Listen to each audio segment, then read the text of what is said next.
أعوذ بالله من الشيطان الرجيم. بسم الله الرحمن الرحيم.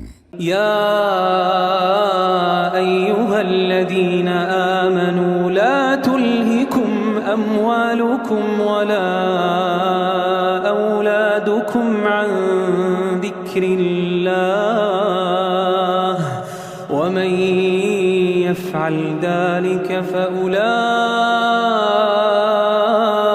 هم الخاسرون.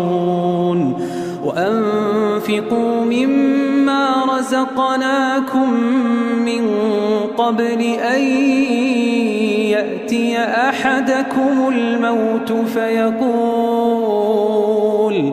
فيقول رب لولا